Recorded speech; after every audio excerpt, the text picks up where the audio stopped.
welcome to Steak on a Stone. I know this is your first time here at the North Shore Tavern with this, so what's your impression of the setup in front of you? It's pretty cool. It'd be nice on a cold afternoon with that stone being hot. Yes. But yeah, it's pretty cool. How do you typically like your steak? Medium rare. Okay, you feeling confident that you can cook it to perfection here? Yeah. Are you someone who likes to cook at all? Yeah, I do a lot of, I cook a lot during the off season and even spring training. Like, we had steaks pretty much every night. So it was, it's something that I really enjoy doing at home, especially having everybody over during football season and just being able to spend that time with everybody and not think about baseball. Yeah, I can imagine. Well, I want to start there because you seem to have a very close family dynamic. We saw that when you made your debut and everybody there, but it seems like you spend a ton of time with your family, your brothers, sisters, extended family, everybody. So what was it like growing up outside of Waco, Texas, and small town Robinson? Yeah, I mean, it's cool. I think that coming into professional baseball at a young age, at 18, nobody's really ready for that. And I didn't really realize how fortunate I was to be able to grow up in an environment like that until I got to that stage in my life where I was, trying to figure everything out for myself kind of on my own. A lot of people experience that with college. They'll leave and just have to kind of fend for themselves for the most part. And coming into professional baseball, you kind of get things put into perspective really quick. So with that, with a lot of the learning that went on about, who I am as a person and, who I want to be and how I want to treat people and things like that, it helps to have that community that I grew up with back home to kind of keep you grounded and check you on your wrongs and, celebrate the things that you do well. And I think that that's the biggest piece of that community as a whole that I grew up with, is just being able to lean on that without having to really think about asking for anything in return. What was interesting about that? Take me through your experience of getting into professional baseball, because I think that's something so many people don't realize, is that a lot of guys are so young and get kind of thrust into this grow up already type of role, and there's a lot of things in life you have to sacrifice for. So what happened? What was your process like? Where did you go once you decided you wanted to be a pro? What was the living situation like? Everything that you had to grow up with in the sport. Yeah. So for me, it was before I ever decided that I was going to declare for the draft or whatever. For me, our family, we thought it was really important to establish, what it was going to take for me to forego college, which was extremely important, and start my professional career kind of premature, I guess. And so we established kind of what that was going to take, monetarily, but more than that, just trying to figure out if I felt like I was ready for it. And you can think that you're ready for a lot of things, but I never really understood entirely what this entailed. So the first couple of years, it wasn't easy. Just learning a lot about myself, learning how to communicate with people outside of my little bubble of Robinson, Texas. It was tough at times, but again, having that community, having that time to actually and the freedom really to be able to have those conversations and really be at peace with the decision made.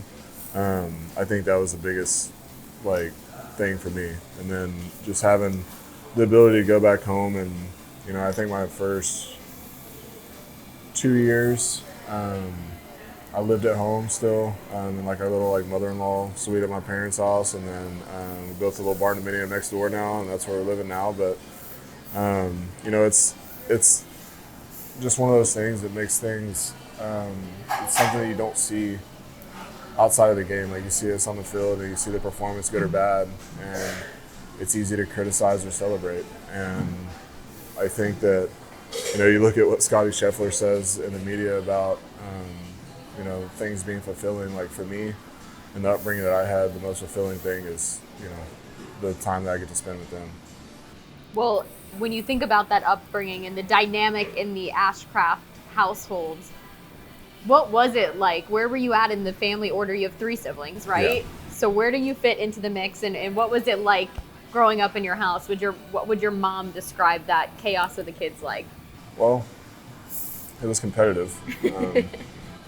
I'm being the third, like, me and my brother now are really, really close. We're all really close. But, you find within anything, like any friendship dynamic, whether you have like a group of friends, like there's always that one that you find yourself attaching to because you can relate more to them. And like for me and my brother, it's kind of an easy thing. Like we can just, so being able to like lean on him through all things, and my sisters as well, like we all have our own perspective on the things that we, do and look at, and things that we're good at and things that we're not. And being able to rely on each other without having to worry about judgment or anything like that. It's just purely wanting the best for the other person. It's something that I feel very fortunate to have. Yeah. That sibling dynamic, it could be so special. But growing up, it was chaos. Our house was the house that everybody wanted to come over to because we had a bunch of land, pool, basketball court, 4-wheelers, toys, all the stuff. So it was a full house all the time, having 3 other siblings. I can imagine that was a lot of fun though, but you said it was competitive. You were somebody who played a lot of sports growing up. What, track, basketball, baseball, football? Were all of your siblings really competitive with sports? Was that something that was just something that you were passionate about? How did your athletic journey start? Yeah, we all played sports. My sisters played basketball and ran track. Volleyball as well. Brooke played volleyball, my little sister. My brother went and played football at Sam Houston State. Was really good at baseball until he blew up both his shoulders. But yeah, and then me, obviously, played sports. but yeah, my parents, until my mom started having problems with her knees, they would go play pickup basketball twice a week. I remember we were kids, and we'd go stay with my grandparents, and they would go to the Y and play basketball for 2 hours. That was their exercise. And so just coming from that extremely active household, and going out in the front or in the driveway, and all of us just shooting around, fighting over who's getting a shot at first, so the balls aren't hitting each other when they're going in the hoop. So just stuff like that. We had the baseball field, the batting cages, the football, soccer field with soccer goals. We had everything. This is all at your house? Yeah. My goodness. Yeah. So it was, and growing up with that, you kind of, as kids, you always try and find a way to fill downtime and boredom. And for us, that's what it was. Is we have all these things at our disposal because it's my mom's family's land, and so we have these things at our disposal, and why not use them? Super fortunate for that, obviously. But when you think about all those sports that you played, and from what I hear, pretty successful at all of them, how did you choose baseball? What led you to think, okay, baseball is something I can make a career out of? Was there a sort of a moment for you, a defining moment, or were you more passionate about it from the beginning? Yeah, I never played sports year. I never played a singular sport year round. It was more of just let's go season to season. We live in a small town, so as an athlete in a small town, it's kind of, to me, important to play everything, at least at a young age. So I played every sport there was, and every season there was, and sometimes there was overlap, which is fine. But for me, in doing that and playing every sport and going season to season, my decision came mostly just because I missed baseball more. It was I loved football, not so much basketball. I was all set on that, but it's a lot of running. Weren't as good a basketball player. Same thing with track. It's a lot of running. but like for me, it was like pretty much between baseball and football, and I had similar opportunities in both sports. And I just miss baseball a whole lot more in the off seasons. Now I look back and I don't have the opportunity to go play football anymore, and I miss it a lot. But you get the same fix by watching the Dallas Cowboys lose every year. So you're a Cowboys fan? Oh yeah, unfortunately. Goodness. All right, that's fine. We'll convert you a little bit here while you're in Pittsburgh. But I hear high school football in Texas is some of the craziest environments. Now, I know you're from a small town, but Baylor's right down the street. Waco, Texas, I know loves their football. What was a high school football experience like for you? It was fun. We were really good my junior year, the last year I played. And it was cool to see like how, not too indifferent from Pittsburgh, like when we're winning, it's a very high energy, high praise place to be. And it's cool to, see how like the work that you put in to have success and to be good at your craft, you see people be able to recognize that and show up and celebrate that with you on the field and off the field. It's a cool environment. Like I said, it's a tight-knit community where I live, and everybody knows everybody. Like my high school baseball coach he was a couple years younger than my mom, or one of them was. But yeah, just stuff like that it's cool to be a part of, and like coaches that I had, my brother had, and my sisters had. Like so, being able to be a part of that and have success within that, and then get recognized by the community as well as nationally, it was really cool, and it's something I probably will never forget. Well, I know you were talking about earlier just the transition and how hard it can be to be a professional athlete at such a young age, and you were somebody who was 18 years old trying to figure out and navigate this baseball world.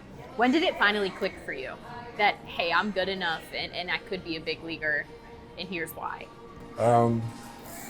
Probably in 2023. So I had Tommy John in 21. Like I look back now and like the player that I was before I got injured with the big one, it was I wasn't a big leaguer. I wasn't a big league caliber player.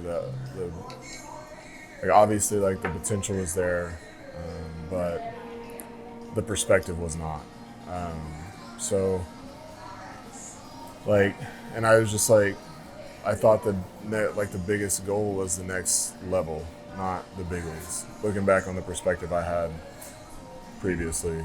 And then when I got hurt and I had all that time to spend around guys that have been there and done that and done it for a long time, I think that perspective started to shift because there was a lot of do or don'ts. Like it was do this or your career's over.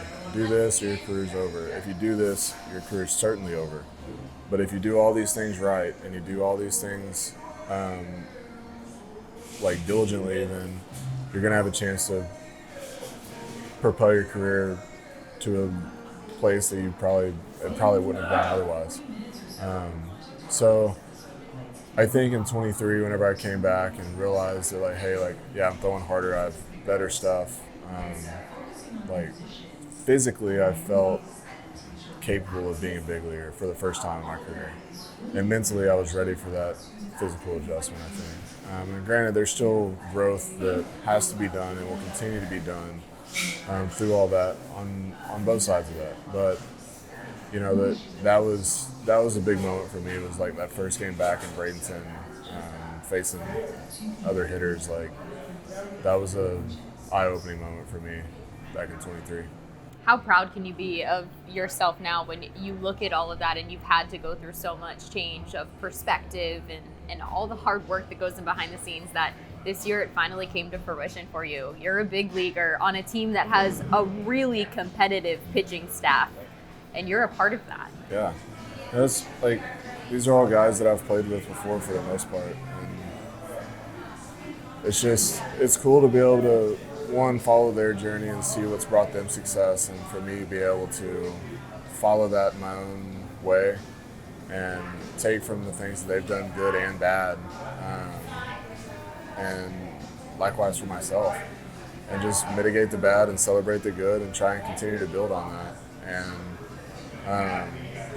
it never changes as we continue our careers and continue our journeys in professional baseball. Like, we'll always lean on each other, I believe, just because you build that relationship, you build that trust, and in doing that, it's a lot easier to have those conversations, to be able to be hypercritical of yourself and to not question the things that are being said because of that trust.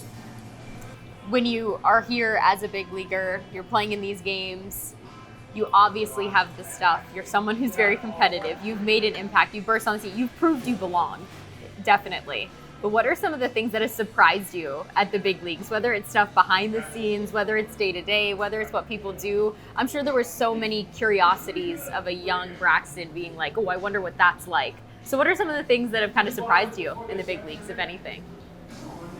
The food's nice. But, it's, you come up in minor leagues, traveling on not very good buses and not very good accommodations in terms of, when I was in the Penn League in 19, you're traveling with 35, 40 people on one bus going 13 hours. That's not the best thing in the world. Yeah, and Chipotle was the biggest treat we would get. But it's gotten better, obviously. But yeah, the travel is really nice. The food's even nicer. But I think it's more of just the autonomy of what we do to get better at our craft.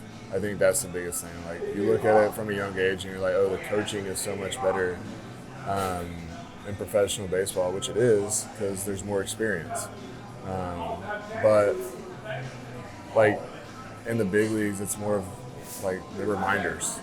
They're there to remind you of things that you do well and remind you of the cues that you need to get better and to get back to where you've had success.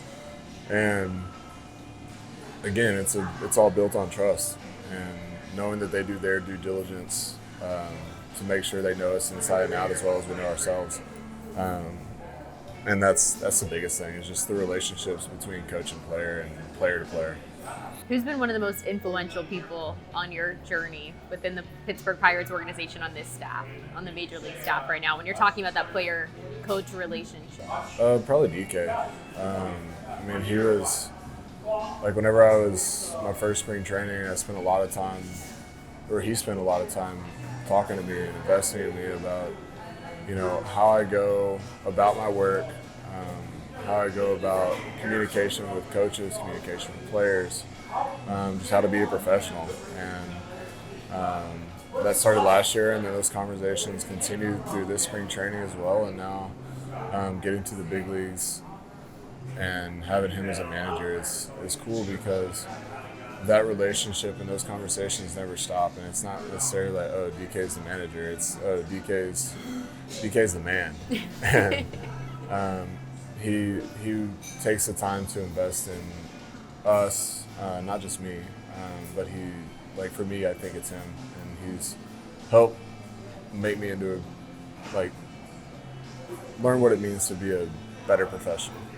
Was that a conversation that started because you were seeking that information, or was this something where he came to you and was just talking to you and it happened organically? Did you seek his advice and input, or he kind of came to you? It was both. Okay. The first time we had one of those conversations was in Dunedin, and it was in 24 in Dunedin, and it just kind of happened organically. And then after that, those conversations would arise just in passing. It's how you feeling, how you doing, what you got. And again, it's the trust and being able to have that conversation, whether they're hard or not, be able to have those conversations to get feedback from somebody who's been there and done that and done it at a high level for a long time. But it's just cool to be a part of that and to have that at your disposal. Well, you're a part of Pittsburgh now as well. I know you take a lot of pride in where you come from in Robinson, Texas, but people around here take a lot of pride in this city and how it was built too, and the blue collar mentality. What's been your favorite part about adjusting to Pittsburgh? Have you liked being in this city specifically and being with these people and the foundation that they've built? Yeah, I love it. I'm kind of a history nerd, so just the history behind Pittsburgh and what it means to not only the people that live here and the people that have been from here and generations and stuff like that. It's what it means to our country just as a whole, and how it helped build our country as a whole. But aside from that, like, it's not too different from where I'm from. I talk about, like, if people from home will ask me, like, what's Pittsburgh like, and I'm just kind of like, it's a bigger Fort Worth. Like, people are really proud of where they come from, and like to celebrate the things that Pittsburgh is. And you see that with the Palooza, you see that with all the stuff that goes on, and whenever the Steelers are having extreme success, and the Pirates have had extreme success, you see the city show up, and you have conversations like guys like Kutch come and we'll talk about it every once in a while, and, like, it's the coolest thing he's ever been a part of.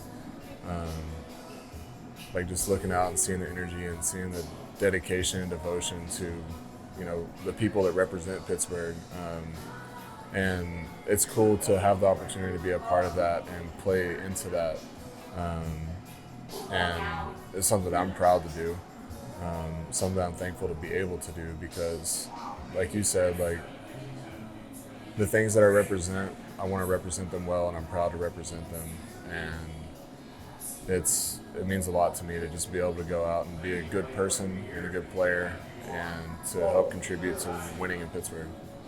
Braxton, I'd be doing the Pittsburgh people a disservice if I didn't ask you about your hunting, though, in the off season here to cap things off, because, listen, people appreciate, first and foremost, good meals here around Pittsburgh, good food. So how was your steak? It was really good. And really people good. Love hunting, and that's something I think you can appreciate both of down in Texas. Yeah. But you have some interesting hunting experiences as well, hog hunting, deer hunting, whatever it is. When you're down in Texas, take us through a hog hunting experience, because I know people in Pittsburgh, a lot of them want to do that. Yeah. It's fun. Like, whatever we do throughout the day, it's kind of one of those things where somebody will call me up, or I'll call somebody up and be, hey, it's not 95 degrees tonight. You want to go try and shoot some pigs? Or I'll have a farmer call me and tell me that a field got tore up and they need because it's important to know that they're considered very varmints there, right? Yeah. So they're very destructive. It causes hundreds of millions of dollars in crop damage a year in Texas alone, and it's especially where we are, just kind of in a river basin. It's a pretty big problem. We work pretty hard to help with that problem. So just with thermals, going out and in fields that we have permission to hunt in, drive around and spot them, and then get out and walk up to them and help with the problem a little bit, and then get to have fun while doing it, and get back in the truck and go find some more. But that's a big part of what I grew up doing. A big part of why people were out doing whatever high school kids like to do, whatever that may be. That's what brought me the most joy, is going and getting lost in a field somewhere and trying to find some pigs or deer or whatever it might be. But yeah, it's not too much that goes into it. Just go and find a white speck and a scope and see how close you can get to it. Well, Braxton, whether it's the things you do in your free time that have helped shape the man sitting in front of me, or the hard work that was put in behind the scenes and from a really great family foundation down there in Texas, you are who you are because of everything that you've done to get to this point. If you had to tell Pittsburgh who they're getting in the entirety of your career that you could have here, what do you want Pittsburghers to know about the guy that's coming out of that bullpen to get outs, or whether it's going to be in a starting role? Who's the pitcher they're getting in Braxton Ashcraft every single night? I mean, I think that the competitiveness that I've grown up with, and just the overwhelming desire to win, whether it's leaving the car on the way home from school and running in to grab the remote to be the one that gets to dictate what goes on the TV, or you know, shooting baskets outside in the driveway, or, you know, playing at PNC Park. I want to win, and I'm going to sell my soul to do that. I love competing, and that's the biggest reason why I play this sport, because it gives you an opportunity to compete at the highest level on the biggest stage, and the stakes are really high, and that gets the juices flowing. And I want to do it for a long time, and I want to do it for a long time here in Pittsburgh, and I want to win. Braxton, you're a huge part of it. Everyone loves watching you and what you do on the mound. We're happy to have you here in Pittsburgh. Congrats on all your success so far in your first big league season. Hopefully more to come. And thanks for joining us. Stay on the stone. Thank you.